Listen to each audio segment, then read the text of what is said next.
Financial freedom is when you have enough passive income to take care of your expenses for the next 25 to 30 years. Yes, when you think about financial independence, you think that, where am I going to get the ideas, or from where are they going to come? Well, in today's video, you're going to see how you're going to link up your financial independence now. Welcome, welcome, welcome to my Life Plan channel. In the last video, we looked at 7 solid foundations that will form the foundation of your financial independence life. In today's video, we are going to look at 12 solid ideas that will guide you on your journey to financial freedom. Now, let's go straight into our ideas. Number 1 idea that we have is get education. Yes, and when I say get education, what do I mean? Financial literacy is very important on your journey to financial independence. Or else, how will you know what you're supposed to do, or what are you supposed to do? It's only when you have that knowledge that you will have a good guide to your journey. Now, if you're going to say financial education, in what areas are you going to get those ideas? Okay? Education matters a lot in everybody's life. Let's even say that you are done with your schooling. Okay, what about your children, right? You must have that idea as you journey. So you must get financial education, because that is the only thing that will give you that liberty that you need. We have so many resources. You don't have to go to a formal school for you to get all the education you need. Facebook is there, YouTube is there, Instagram is there, Google is there. I mean, all these courses, you have them at your fingertip so that you can go there and have a knowledge of what you need. And when you have that education, it will guide you. For example, you hear me say you must have 25 to 30 years of expense. Some of you don't even know what an expense is. Okay, an expense is your monthly bills that you have. You might have your mortgage that you have to pay. You have your transportation or your fueling if you have a car. All right. You have fees that you pay for your children or even yourself. Let's say, example, that you are still going to school. So you must know how much you need or how much you're going to spend in a month or in a year. All right. Your mortgage, how much is it? So you need all this knowledge in order to help you and guide you on your financial journey. Number 2, you must track your expenses. And what are your expenses? Your daily needs, right? How much do you pay for your food for the day, right?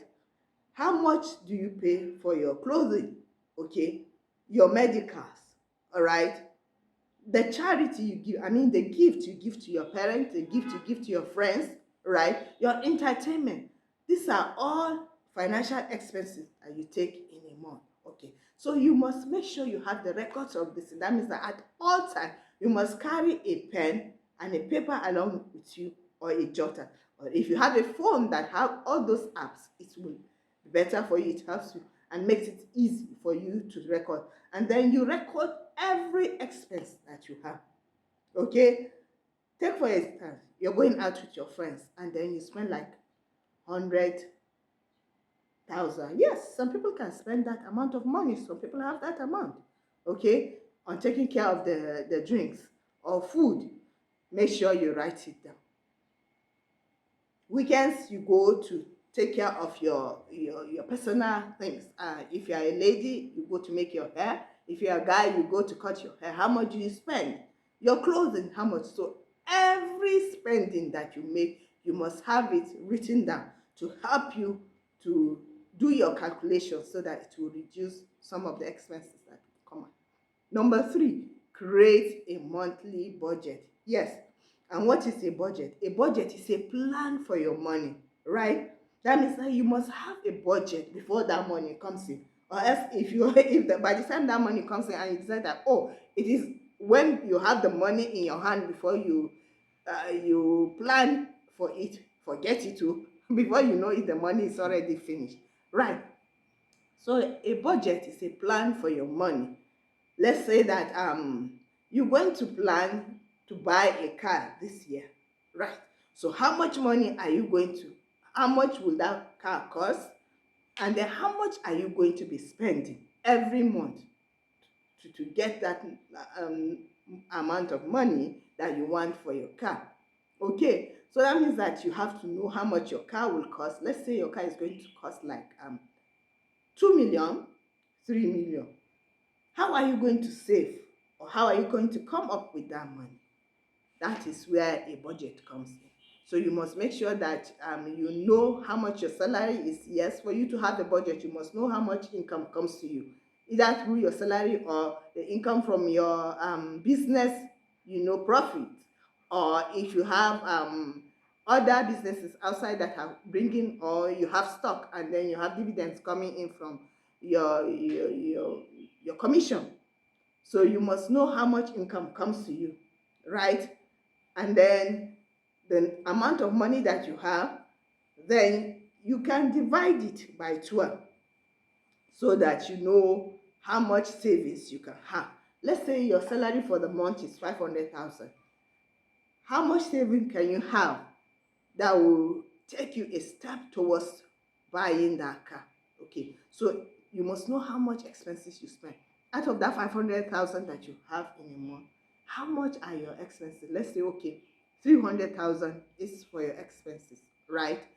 Then you are left with 200,000. Okay, out of that 200,000, how much is going to be your savings? Okay, because you must save. Oh, retirement, old age is coming ahead, so you must save towards your retirement.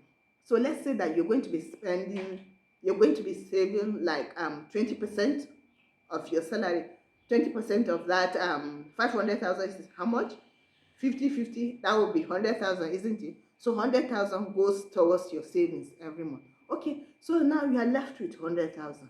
That 100,000, you tell yourself, okay, this is the amount of money I'm going to be saving towards my car. Okay, so in budgeting, in planning a budget, we have the 50-30-20 system. 50% of your salary should go towards your daily needs. Okay, that's your mortgage, your feeding, your transportation, and all the things you use money. Then 30% should go towards your wants. What are your wants? Your wants are me and my friends are going on an outing today, so, or oh, my parents need some amount of money. These are your wants that you can allocate that 30%, and then that 20% should go towards your savings, because you remember that old age you come, you might think that, oh, I'm 25 years now, I still have like 40 years ahead of me before I retire. Before you know it, that 40 years will be, and then you will discover that you don't have any money saved. So you must save towards your old age. So we're going to look at number 4 idea on your way to financial journey. And number 4 is cut down on your expenses. You might want to ask yourself, how am I going to cut down on my expenses in this days when everything has gone up? Well, you can have ideas that will help you to cut down on your expenses. Take an instance in my own case. I used to have a lady that would come and do my dishes, will come and help me to clean my house, you understand, and will come and help me with washing. But then I was paying her every week that she comes in, or 2 times or 3 times that she comes in a week. But then I started that, and then I did my calculation and I realized that I'm spending too much on that aspect. So I decided that, okay, I'm going to split the expenses into 2. She will handle the house chores while another person will come in, do the laundry, and then do the ironing. Well, with that idea, my expenses were cut down drastically, and I'm glad that I did that, because now I have savings. She didn't have to be coming daily, and there was no how I was going to be paying her if she wasn't coming daily. So there are ideas that you have that will help you to cut down on your expenses. Take, for instance, in the case of housing. If you are living alone and you are living in a 2-bedroom or in a 3 bedroom room, you can decide to, have someone to stay with you. Your friend, can stay in the other room, and that will help you cut the bill. If your house is going for 500,000 and your friend decide to come in and move in and then stay in the other room, well, you split that rent by two. Instead of paying 500, now you pay 250. Yes. Another one is school fees. If your children are going to school in a very highbrow area and the bill is high, you might decide to move them to a place that is less. After doing your due diligence, and you observe that the school is good and the teachers is okay, you can move them. After all, our parents went to LEA school. Yes, our parents went to the local schools in our community and they had solid education. So if you look at that area, you observe that you have some expenses, because if, let's say for instance, you're paying 3 million, 5 million a year for your child to go to school and you have 3 children, so okay, even if it's at 2 million, that's 6 million per annum. Now calculate that 6 million times the next 10 years that your children will, that's quite high. And if you're going to become a financial independent person, you can't go with that, but you must learn how to cut your expenses in order to have enough money, especially if you're going to retire early, right?